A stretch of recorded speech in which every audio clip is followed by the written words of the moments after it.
y es el que llamamos Domingo de Gozo. Pero el gozo que experimentamos hoy es un gozo que no se da fácil, no es barato. El gozo que nace de las contradicciones, ese es el gozo que experimentamos hoy. El gozo que nace de las contradicciones y de las paradojas. El gozo que nace incluso de las frustraciones humanas. El gozo que no se da fácil porque es el verdaderamente duradero. En ese prólogo de Juan leemos casi un poema. Es realmente una declaración poética y hasta filosófica sobre quién es Jesús y qué significa su preexistencia con Dios y su llegada a nosotros. Y el autor de este evangelio lo que hace es que amarra esa descripción de Jesús con el testimonio de Juan el Bautista, primo de Jesús. Juan da testimonio de la luz. Juan da testimonio de la gracia. Juan da testimonio de la verdad misma hecha humanidad en Cristo Jesús. Pero entonces usted se habrá notado que brincamos al Evangelio de Mateo, que es el Evangelio que se lee alrededor del mundo y la mayor parte de las iglesias cristianas leen el Evangelio de Mateo y ese relato de duda de Juan. Y el evangelista Mateo nos confronta después de con una gran paradoja. Juan duda. A pesar de haber declarado eso tan hermoso que leímos en el Evangelio de Juan, en ese prólogo, Juan el Bautista duda y manda a preguntarle a Jesús, ¿acaso tú eres el que habría de venir? Hermanos, el gozo cristiano se le tiene que arrebatar a la duda. El gozo cristiano se le tiene que arrebatar a la frustración. El gozo cristiano se le tiene que arrebatar a la incredulidad. Porque el gozo cristiano nace en el misterio de la fe. Por eso el gozo cristiano nace en la paradoja del pesebre.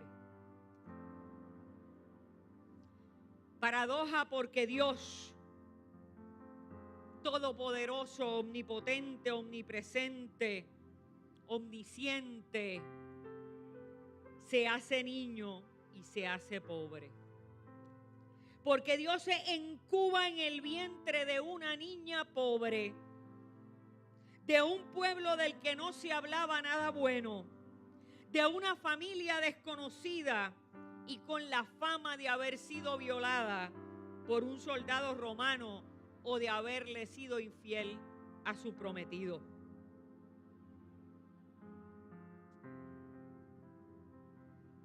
En esa oscuridad del vientre de una niñita de los márgenes y la periferia, de donde no se espera nada bueno, en la oscuridad y en el silencio de ese vientre despreciado por el mundo, se hace carne la vida misma y la luz de la humanidad.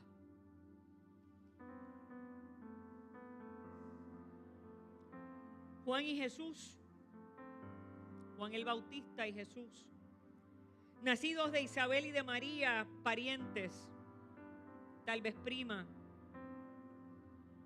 tal vez una tía y una sobrina. Juan el Bautista y Jesús, con el pasar del tiempo, el pasar de los años, ya eso de sus 30 años más o menos cada uno, un día, 30 años antes de ese relato de Mateo, estos dos niños en sus respectivos vientres maternos se encontraron de frente. Jesús habitaba el vientre de una niña embarazada que no había conocido varón, y Juan el vientre de una mujer anciana que habían llamado estéril. En los vientres de la contradicción y de la paradoja humana habitaba el misterio de Dios. Y en esos vientres totalmente opuestos y contradictorios, una joven, una anciana, esos niños se conocieron y saltaron de gozo, dando un testimonio de gozo a sus madres de que Dios les había visitado. Entonces aquí es donde esta narrativa comienza a tomar un giro diferente. Aquí es donde debemos darnos cuenta de que la salvación de la humanidad no llega en la cruz del Calvario únicamente, de que no hay que esperar a la muerte para ser salvos. Nuestra salvación se gesta en el vientre de una mujer y abre los ojos a la vida en un establo entre animales. La salvación llega a nosotros como un niño vulnerable para que usted y yo le cuidemos, le protejamos. Le protejamos de los Herodes del mundo que lo quieren silenciar. Una vez más, las paradojas de Dios nos sorprenden. Para que podamos entender, como cantaba nuestro gran Tito Lara, que cada vez que nace una criatura, más grande debe ser nuestra fe. Porque Dios quiso, contra todo pronóstico humano, elegir lo insignificante del mundo, lo cotidiano de la vida, un vientre de una niña pobre y un establo de animales para habitar entre nosotros. Pero aún viviendo la experiencia y el gozo de esa contradicción divina de la noche santa, entre gritos de dolor y los pujos de una parturienta, del llanto de un niño, ahí los ángeles cantaban a la distancia: gloria en las alturas y en la tierra paz a los hombres de buena voluntad. El cielo de noche se encendió como la luz del mediodía y los pobres y apestosos pastores recibían primero que los reyes y que los poderosos la noticia del nacimiento del nuevo rey, del que era desde el principio con Dios y que era Dios y que había querido venir a habitar humildemente en nuestro vecindario.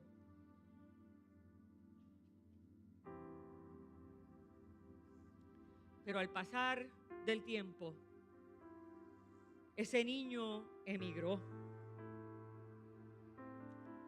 huyó con su madre y con su padre en varias ocasiones, perseguido por los reyes, gobernantes y poderosos. Ya de adulto se escondió también. Pero también encontró la seguridad y el amor en un núcleo familiar pequeño y muy pobre. Pobre, pero que le protegían como quienes guardan y protegen el tesoro de los cielos en sus corazones. Y así creció. Y así pienso que jugó con su primo Juan, seguramente, con quien tenía un vínculo especial. Y pienso que también debió haber jugado con sus hermanos y con los niños del barrio, porque todo el mundo lo conocían como el hijo del carpintero. Y así ayudó a su papá en la carpintería o el taller artesanal, que era una de las ocupaciones más bajas de la sociedad de su época. Por eso es que sabemos lo pobre que era la familia de Jesús. Pero cuando llegó el tiempo, cuando ese niño indefenso, humilde y pobre creció y su primo caminaba por los desiertos y las orillas del río Jordán, anunciando su llegada y llamando al pueblo al arrepentimiento y bautizando con agua, su propio primo dudó.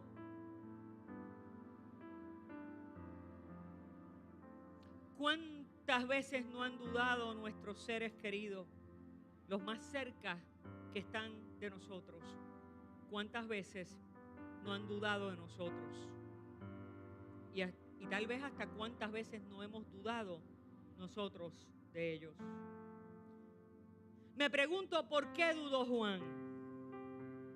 Me pregunto por qué dudamos nosotros. ¿Por qué dudamos si en algún momento hemos visto en el pasado mares abrirse para que pasemos? Noches oscuras iluminarse con la gloria de Dios para salvarnos. ¿Por qué si en nuestra vida hemos tenido muchas bajas, pero también muchos milagros en los que hemos visto la misteriosa mano de Dios moverse a nuestro favor? ¿Por qué dudamos como Juan?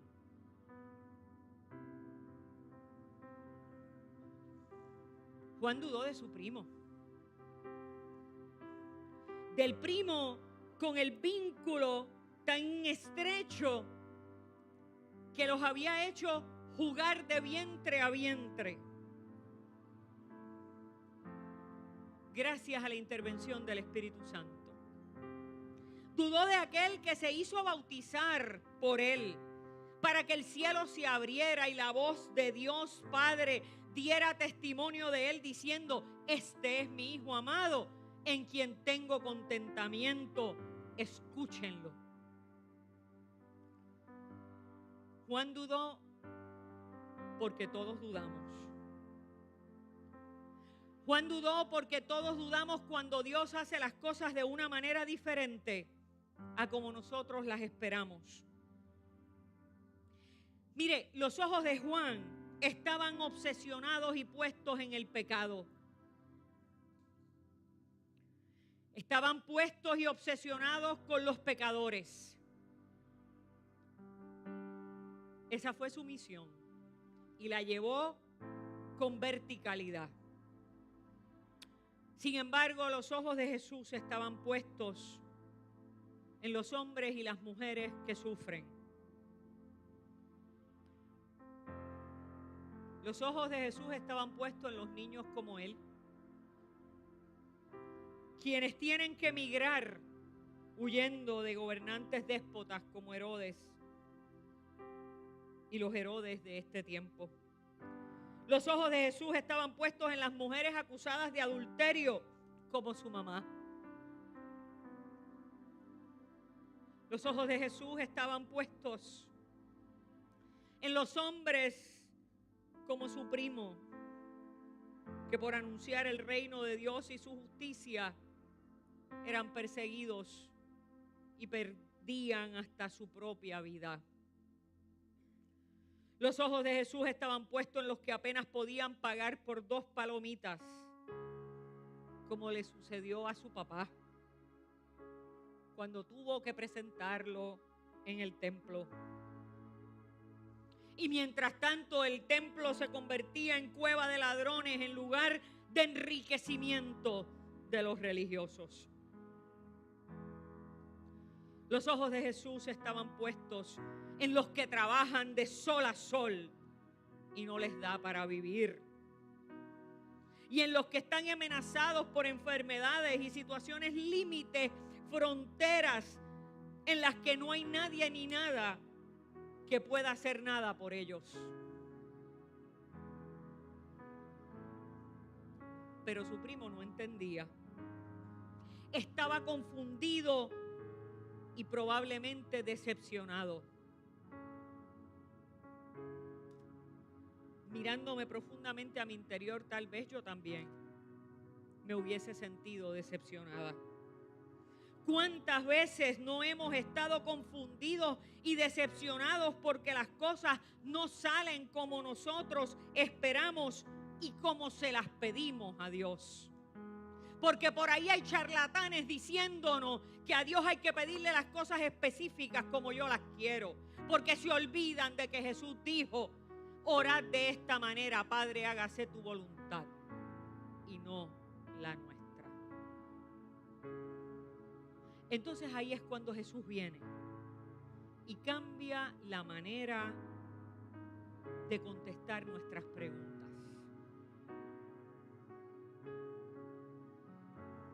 Maestro, eres tú. Eres tú el que espero. Maestro, estoy confundido porque las cosas no suceden como yo pensaba, como yo creía, como yo esperaba. Y entonces la respuesta de Jesús en Mateo es precisamente nuestro motivo de gozo hoy. Jesús no le responde a Juan directamente con un sí o con un no. Un abogado se hubiese vuelto loco tratando de encajonar a Jesús en un sí o en un no.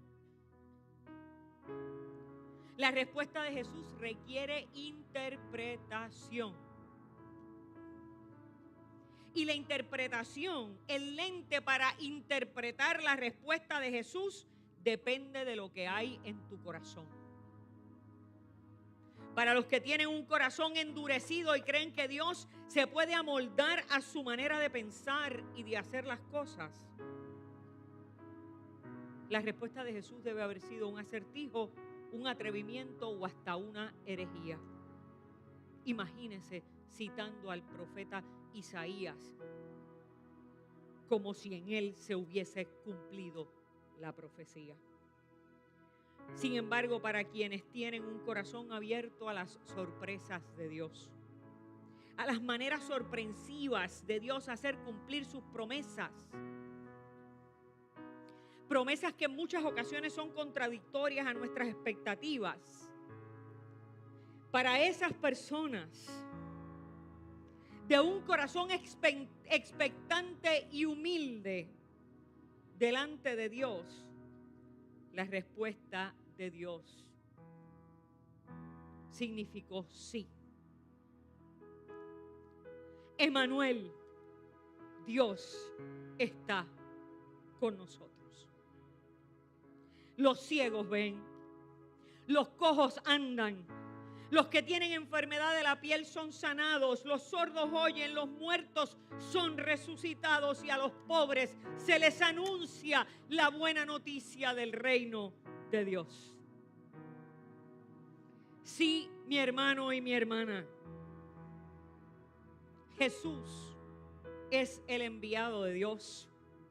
Entre pañales en el hedor de un establo perseguido y empobrecido, ha llegado la salvación a nosotros, para que usted y yo podamos recibir la buena noticia de que el gozo del Señor es nuestra fortaleza. Demos gracias